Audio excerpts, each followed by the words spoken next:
सरका मागे सरका साहेब बंद करता की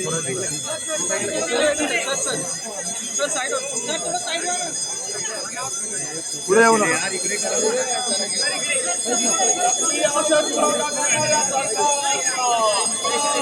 ओके ओके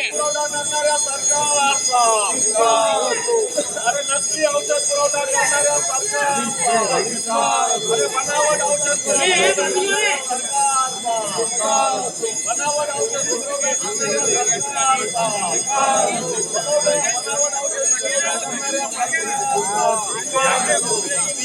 नकली औषध नकली सरकार नकली औषध नकली औषध नकली औषध नकली औषध नकली औषध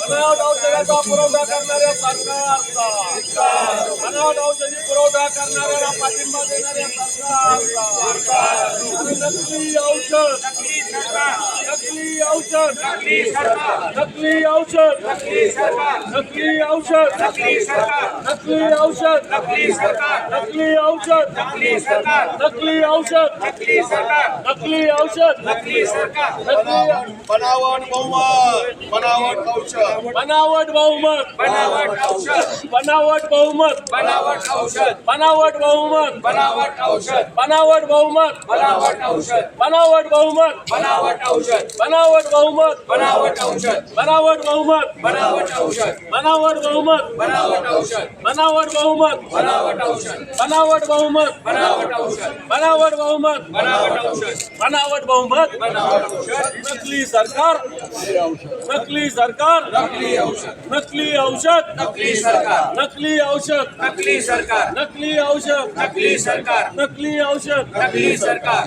नकली औषध नकली सरकार नकली औषध नकली सरकार नकली औषध नकली सरकार नकली औषध नकली सरकार नकली औषध नकली सरकार बनावट बहुमत बनावट बहुमत बनावट सरकार बनावट बहुमत बनावट सरकार बनावट बहुमत बनावट बनावट बहुमत जे वेगवेगळे वैद्यकीय महाविद्यालय आहेत शासकीय रुग्णालय आहेत या ठिकाणी बनावट औषधी दिली जाते।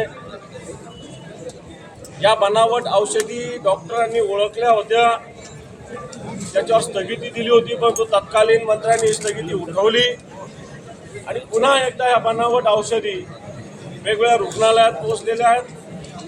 खरं तर तक्रार झाल्यानंतर 60 दिवसात या बनावट औषधीचा तपास झाला पाहिजे, परंतु दीड वर्ष या बनावट औषधीचा तपास झाला नाही आणि ही सगळी बनावट औषधी रुग्णांना दिली गेली, अशा प्रकारची राज्याची स्थिती आहे। आणि असं असतानाही कोणत्याही अधिकाऱ्यावर कोणत्याही मंत्र्यावर सरकार कारवाई करत नाही।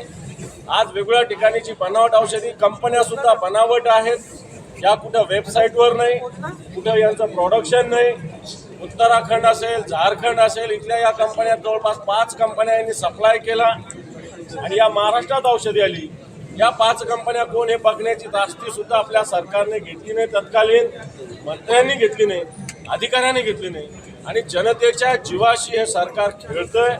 जनतेचा जीव याच्यामुळे सुरक्षित नाही। अनेक मृत्यू बहुधा मागच्या काळामध्ये बनावट औषधीमुळे झाले असतील, परंतु हे कुठे पुढे आलेलं नाही। म्हणून या बनावट औषधाच्या सुरक्षेविषयी आज आम्ही महाविकास आघाडीनं आंदोलन केलं।